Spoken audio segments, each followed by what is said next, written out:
Hello everyone, welcome back to another weekly video, and in this video we're going to do a comparison of Open Studio's What Are Sugar Chords versus Jazz Guitar Online Drop 3 Chords and its inversions. So we're going to watch a little video and react to it, and we're going to respond to it. We're going to compare notes and give my interpretation and analysis, and in the final, at the end of the episode, I'll give you some examples, and we'll try to apply these concepts of drop 2, drop 3, sugar voices, and see if it works in the real world, maybe the classical world. Give you a little hint what we're in for here. So today, as you can see here, I have a video by Open Studio, and he's gonna talk about sugar chords. Now, the main heart of the video here is a 2-minute segment describing why we use sugar chords, he calls them. And that's the only part I'm going to focus on, is just this little 2-minute segment where he describes it. I'm not going to look at the analysis of the piece. That's up to you. What I'm going to do is I'm going to drop to you some concepts about these chords and possible chord inversions, and hopefully you can learn these concepts and apply these concepts to your own music, however you like. And remember, there's a little preamble here. There is no one set way to do these chords and chord voicings like this. This is just a way, and it's not the way. And let's get on our way. So let's listen to a little bit of this guy here. Move this out of the way, and let's take a look at what he's saying, and then we'll kind of do a little comparison with the Jazz Guitar Online page as well, and give my take. So here it is. Let's listen. Dolphin Street. Let's just have a look here at what closed voicings are, drop 2 and drop 3. In this context, I'm going to use big 5-note voicings in 2 hands, as you see here. Just a C major 9 to start it off. So we have the root in our left hand. Now notice the root of all of these chords, it's really not connected to the structure that you might call closed. Wrong. That's the first thing I want to say.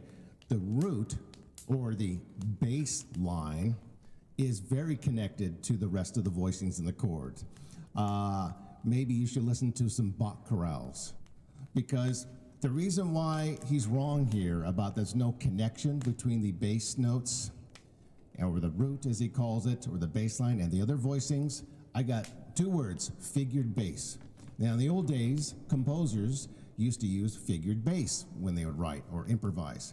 And figured bass is just basically, you have the bass note, either the root, the 3rd, or the 5th, or maybe the 7th, and then you have numbers indicating, what voices to be altered and what voices are up there. But it's up to the performer's discretion how they want to voice that chord. But the bass note is like the bottom-up approach, right? We're starting from the bass note, and we also can create a nice bass line, because that's why we have these inversions in these chords with the bass note, either the root, the 3rd, the 5th, because we can create a nice flowing, connected bass line that relates to the voicings on top, because the voicings on top have to be, there's certain practices you do in voice leading, like you want to avoid parallel motion. And we're just talking about just general voice leading. So that's what you have to be careful of, that the bass is very important. The other thing about how the bass is connected is if you're playing in a solo setting, like Joe Pass, or you're playing in a duet setting for guitar and maybe violin or guitar and saxophone, there's no bass player, there's no piano player, so what do? You need to create a bass line. And the bass line would be like a walking bass line that is connected to the voicings on top. In fact, it kind of drives the voicings too on top. And the voices are however you want. Guitar is a very strange instrument. It's like piano, where you have like one way to play a chord. Guitar has many different ways to play a chord. Like here's a C major 7 chord. You can also play it this way, or this way, or this way. So there's many different ways you can play it. As you can hear, there's many different voicings that are happening. One of the things that when you're writing for guitar, and one of the things that will annoy music theory teachers and how they can always tell your guitar player is that when you write a voicing and the music theory teacher has you write like a 4-part, maybe like chorale or something, or some piano 4-part voicings going on there, you can always tell the guitar players, because they always have very wide intervals in their voicings. I mean, it's not necessarily a bad thing, but for practical purposes and understanding voice leading is you don't want to have these wide intervals. You want nice smooth. In fact, he talks about closed voicings here. Now the closed voicings, he kind of passes over them. Watch, let's listen to this. Those drop 2, drop 3s. In other words, we have our C major 9. I've got my closed voicing on top. Everything is as close as it can be, except for the root, which will give license to be in whatever octave. So he just talks about it as the root is just an octave. It is not just an octave. The root is a moving thing. It's like a living thing that helps drive and it helps dictate what's going on top there. So there is a relationship there. I'm gonna read to you the description of the jazz guitar online in just a minute here. Let me get to the closed voicings and why this is a bit. I don't know. He kind of dismisses the closed voicings here, but here. If we need it in, as we're kind of, when we're playing solo piano, we're providing the bass to the situations. But why are we providing the bass? What is the function of that bass? If you don't have a bass player, what is the function then? It has to serve a function. It has to be driving. It has to be dictating the harmonies. So we have to have some freedom there. Now, if you are... Some freedom there. What do you mean? He doesn't elaborate what he means by some freedom there. Just octaves? I mean, the bass isn't just relegated to an octave. Rootless, if you're playing with a bass player and you don't want to throw in a root, which by the way you can use a root when you're playing with a bass player, but if you don't want to, simply let go of the root and just play the 4-note close. But what do you do though if you don't have a bass player? He doesn't explain this. Very strange. In that case, you might do something like a locked hands. We use it a little bit in the examples I'll give later, but for our purposes today, this is the structure. So here's our closed voicings, right? Everything in the chord, the 3rd, 5th, 7th, and 9th is as close as possible. Drop 2, we take... Okay. He doesn't say this is good or bad. The reason why we have closed voicings on top, specifically if you're writing 4-part harmony, or if you're writing a Bach chorale or something like that, or some Thomas Morley motet, the reason why we have these close voicings on top, maybe like a 3rd between the soprano and the mezzo-soprano, is because we want smooth voice leading. If you have these wide intervals going on top here, it's not going to be very smooth. It's going to be very jagged, unless that's what you're looking for. If you're writing a 4-part piece like this, sure, go ahead. But we're going to listen to an example of how closed voicings actually sound just as good, if not better, than the sugar chords. We'll get to that in a minute, but he goes on to tell you and describe drop 2. The 2nd note from the top, no matter what it is, okay. In this case it's the 7th, the B, we drop it down an octave, we put it in the left hand, and lo and behold, we got this beautiful. Okay, did you hear that? I didn't really hear a difference. Listen. No matter what it is, in this case it's the 7th, the B, okay. We drop it down an octave, we put it in the left hand, and lo and behold, we got... I don't hear a difference, do you? Okay, here's the same. Here's the C chord on guitar in root position. Here's the C chord in root position, 7th. Now here is, using the 3rd at the bass, the 1st inversion chord where we drop the 2 or the 3, and we go like this. Oh, wait a minute. We have a minor 2nd there. That's very noticeable difference between this and this. But his chord, his major 9 chord, I didn't notice any discernible difference in the sound. Listen to it. Am I deaf or something? Or let's see. In this case, it's the 7th, the B. Okay. The 7th? We drop it down an octave, we put it in the left hand, and lo and behold, we got... I'm sorry. There is no. I don't notice any difference here at all. There's nothing noticeable between this or this, or even a 9th. I can tell the difference because guitar, we can do this. We got that minor 2nd sound. That's very distinct in guitar voices because we can do that. Piano players can't do that. They can do minor 2nds, but they can't play the same note on a different string. That's what I mean. Okay, before we get into that, I want to go to the bass line, the bass concept. Let me backtrack a little bit here, and I'm going to go to this here. Let me move this over here really quick. This is going to be a rather long one, I can tell. Okay, so this is from Jazz Guitar Online. You can go there right now if you like to, and I have the links in the description box below. I'm not showing the screen because I got too much on there already. So it says here, okay, so basically he's saying here that the drop 3 chords and inversions, and that's what he's talking about here in the inner guts in this open studio video. He's talking about the inversion of the inner guts of the chord, not the bass. So, okay, here's why drop 3 chords are so popular, or drop 2, according to Jazz Guitar Online. Notice the difference. Remember in open studios, he just said there's no connection between the basses and the top voices. And here's what Jazz Guitar Online says. Here's why drop 3 chords are so popular. With a strong sense of bass in each chord, the lowest notes are always on the 6th or the 5th strings. Drop 3 chords will give you that fat bottom sound when covering the low end in a bassless solo. Okay, that fat bottom sound is what attracts people to most music, isn't it? We are a bass-oriented society, right? So yeah, people are going to be naturally attracted to an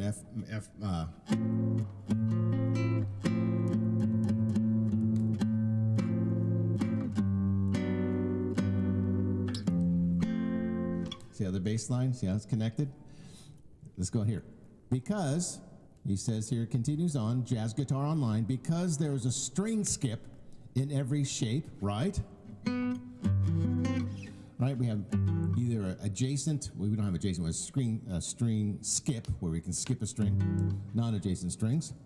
Drop 3 chords are ideal for solo guitar playing as they keep the bass notes involved in your voicings. Let's read that again. And they keep the bass notes involved in their voicings, but separate them from the rest of the chord, allowing the melody line to stand out at the same time. So yes, there is a connection there. It is related. Voice leading paradigm, composition. So you have, if you can find this anywhere, in any kind of voice leading website. I'm looking at Berkeley Online here, and we'll listen to some little chords here, just see if you can hear the bass. No connection. Da da bum. That's a pretty strong connection between what's going on top of the chords there. So I don't know why he's saying this, but I'm going to get off of this for right now. Another thing he'll talk about is function, but let's continue on. I digress. Let's go on.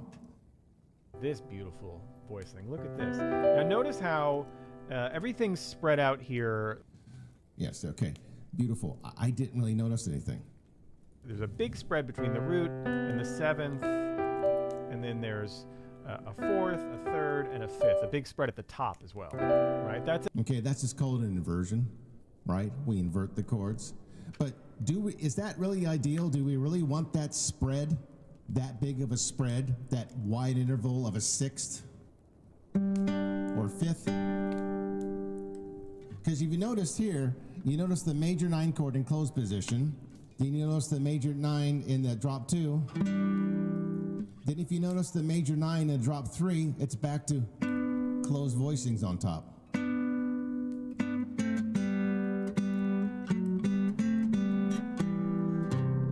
Huh. Yeah, that sounds pretty good, actually, just having the closed voices on top. But yeah, I noticed that. Just a quick. It's important because it's a different sound than the next structure, which is drop 3. Drop 3 is when we take that closed voicing, Yes. the 3rd note from the top, The the third G note, in yeah. this case, we drop Invert down it. to the left hand, we take it out of the right. Okay, now we have a bigger spread in the middle here. We've got, look at this, we've got a 6th right in the middle and then a 5th. I don't know, is it me? I don't notice any difference between these chords. Nothing. I just hear this, I just hear this constantly. It's not like this.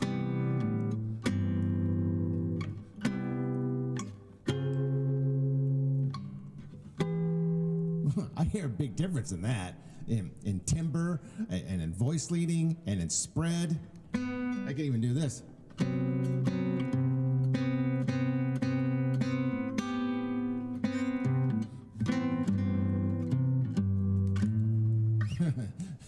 I can even do that if I want to. But he doesn't, interesting, he doesn't go into minor seconds here at all, even in the analysis. Let's keep going. This is a very short segment, but what I'm going to talk about later is I'm going to go into more detail here. It's a whole different sound. Listen to the difference. Same it's notes. Yes? There's more. No difference. I've heard this 1,000 times. I don't know if it's you or me. I don't notice any difference in this sound. It just sounds like this. You sound like you're just going like this. Sounds very static to me. It's not moving because it's missing the bass, which has a connection to the voices. More of a crunch at the top. Pretty interesting. The crunch, I noticed this crunch. That's a definite crunch. This isn't. This is just. Where's the crunch? There is no crunch. Interesting, right? No. So those are the three structures we're using. Pretty simple.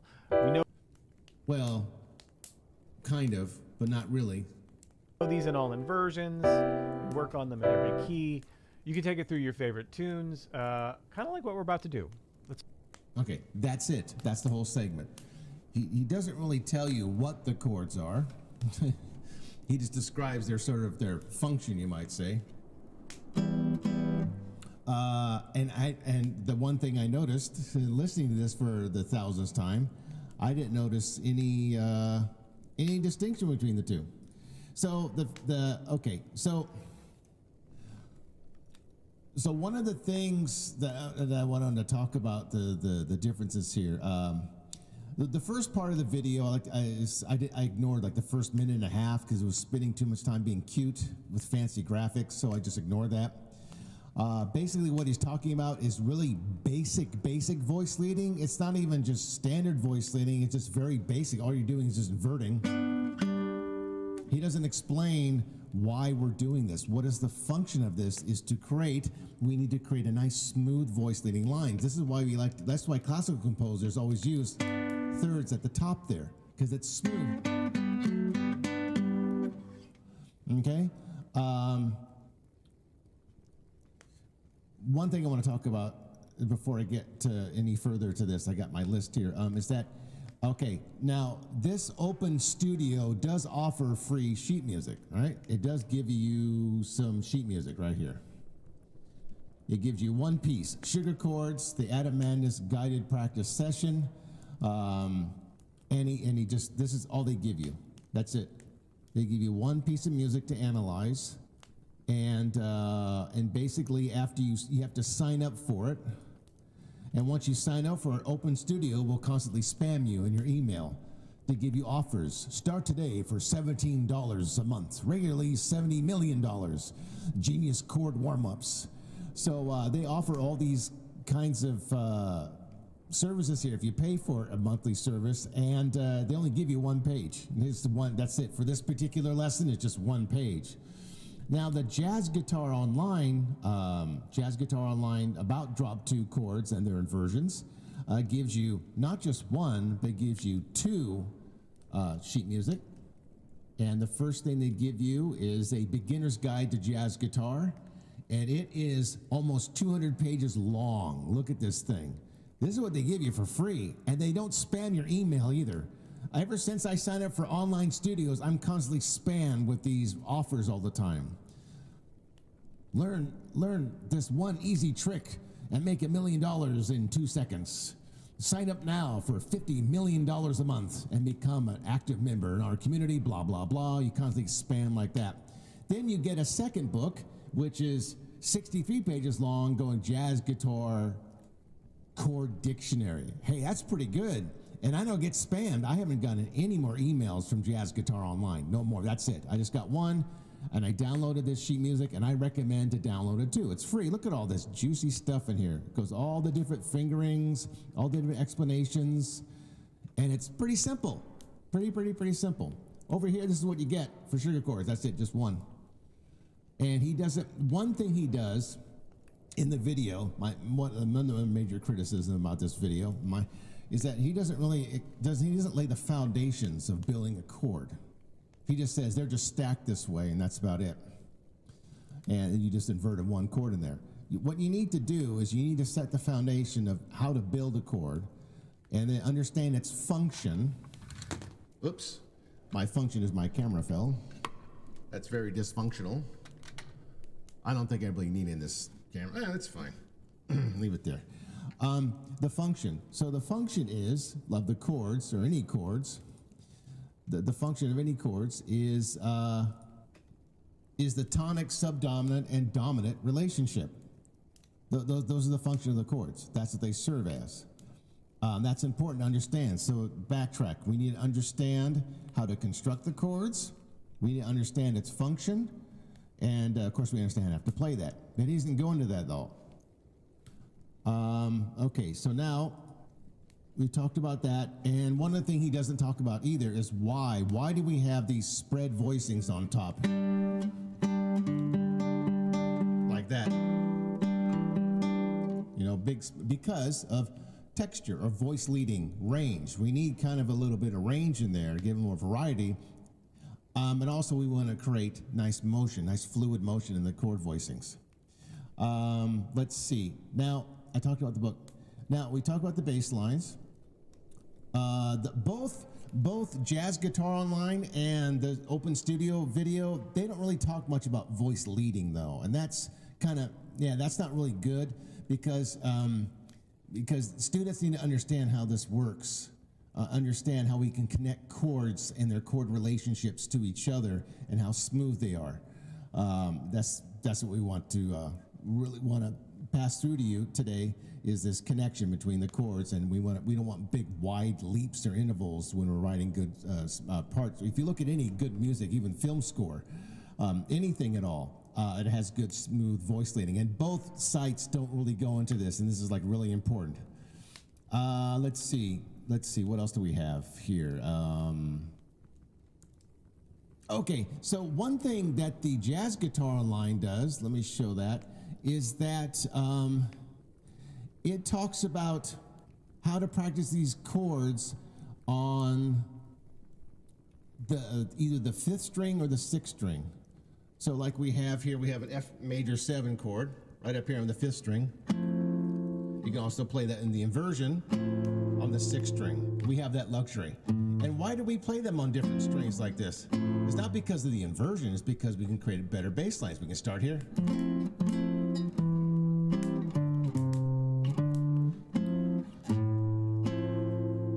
You know, things like that. We can create interesting bass lines that have a connection to the voicings.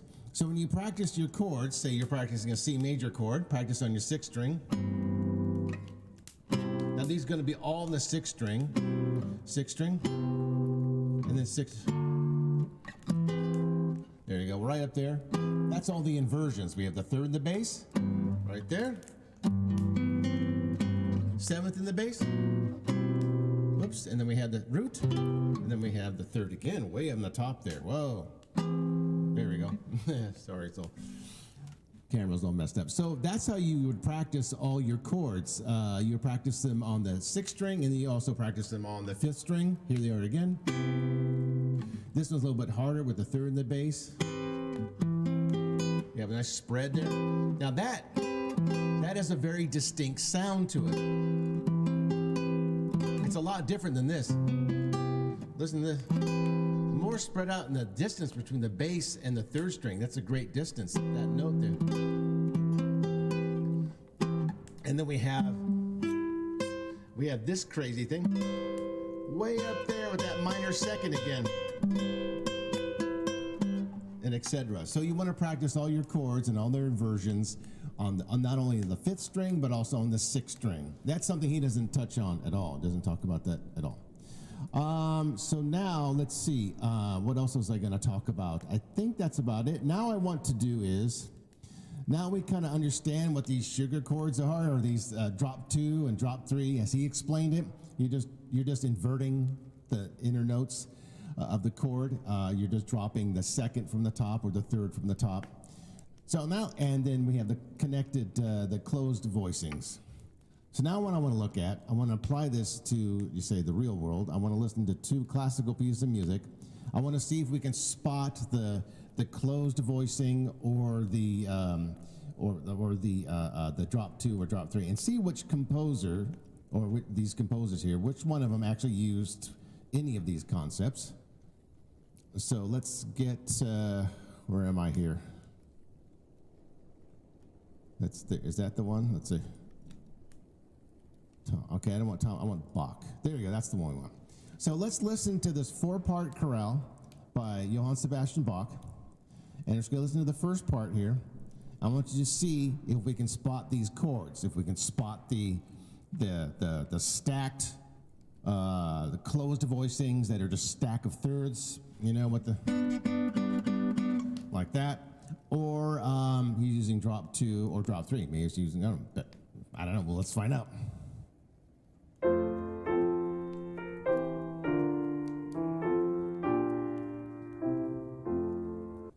Now, did you hear that bass line? Tell me that's not connected to the melody. Okay, let's listen to it again. Did we spot any? Let's listen again.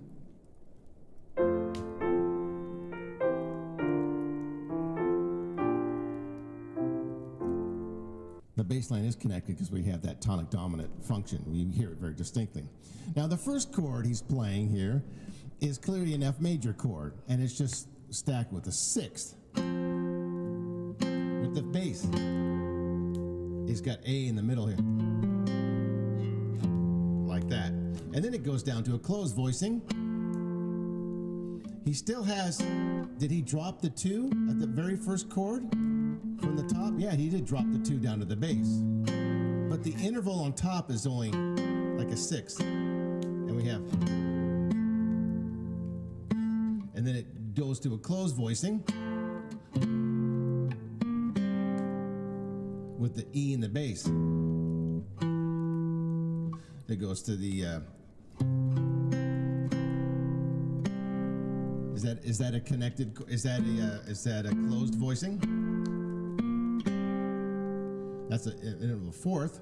So that next chord is a C major chord with the E in the bass. That's an inversion. It's got the 3rd in the bass, which is very common, by the way. So he dropped the 3rd. He dropped the 2nd again. That's, we might call that a drop 2 voicing. Then it goes to a,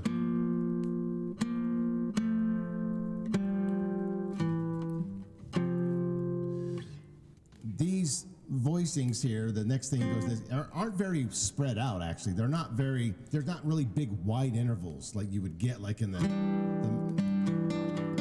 in that minor 9 drop 2 chord. We have a lot of voices that are closed together, and the one thing you noticed about this, because they're closed, most of them are closed voicing with maybe drop 2 in there, is the nice smooth voice leading.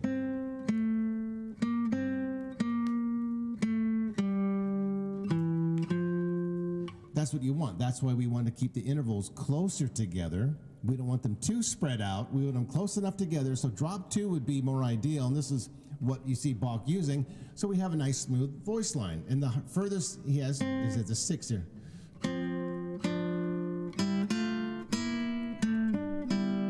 He's got that little sharp 7th in there. So let's listen again.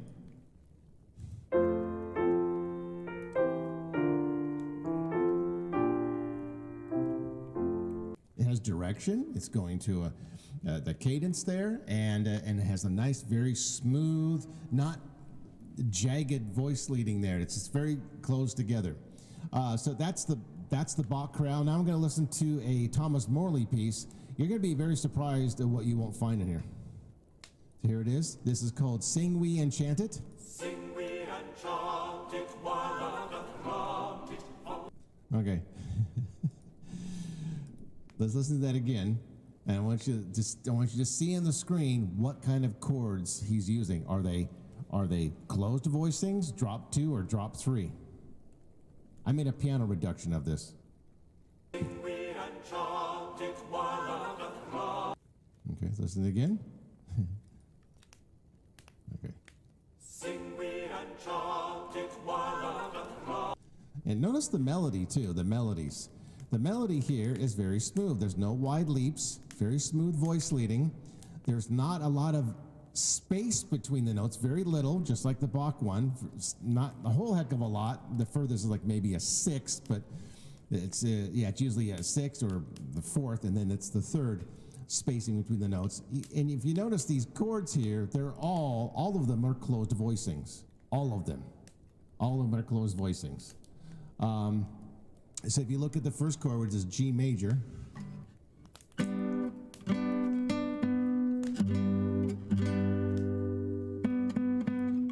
top note is D, and you're just stacking the notes.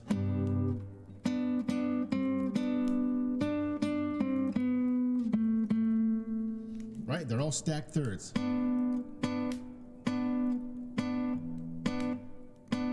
The first, that's it. Those are closed voicings. We have the thirds here, the thirds here.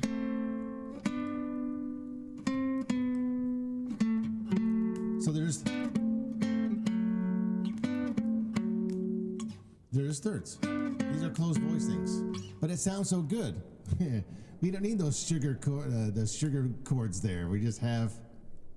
Let's listen to that one more time so you can hear it. Sing we and chant it, while another chant it, la la la la la la la la la. Listen. Sing we and chant it, while another chant it, la la la la la. Okay.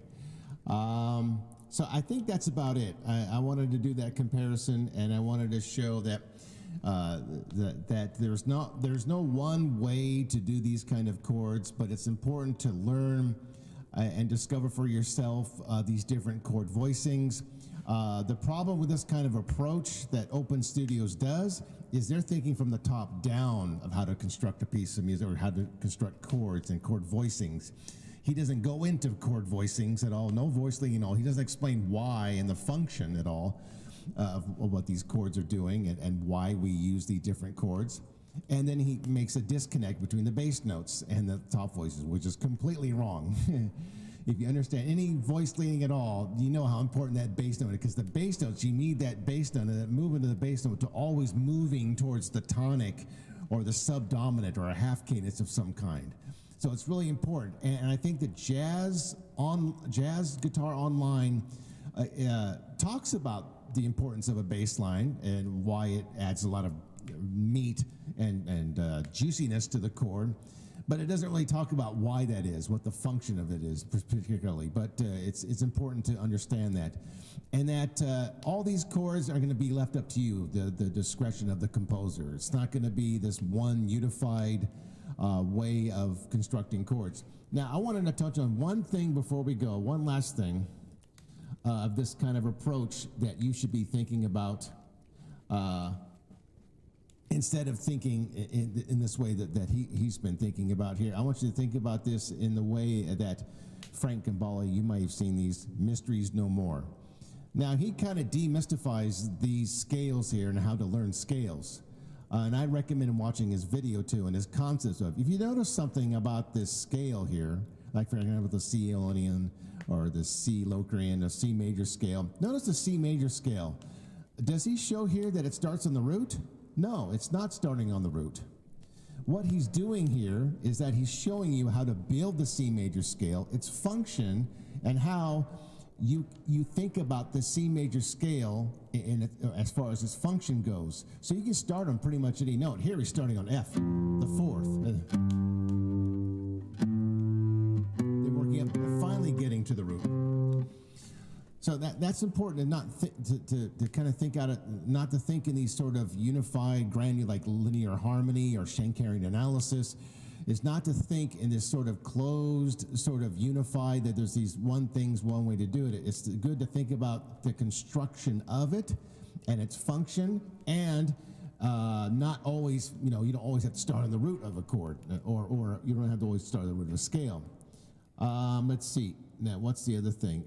One last thing I want to talk about here. Was this it? Oh, okay. Now, one book I also recommend, one guy, is Don Muck. He also believes in this approach, where he'll show you, like for example, this is Don Muck, harmonic minor scale revealed, and what he does is he'll talk about the construction of it, the history. He talks about this, the 3 steps to success. You might want to read that, go find that for yourself, and I recommend doing that.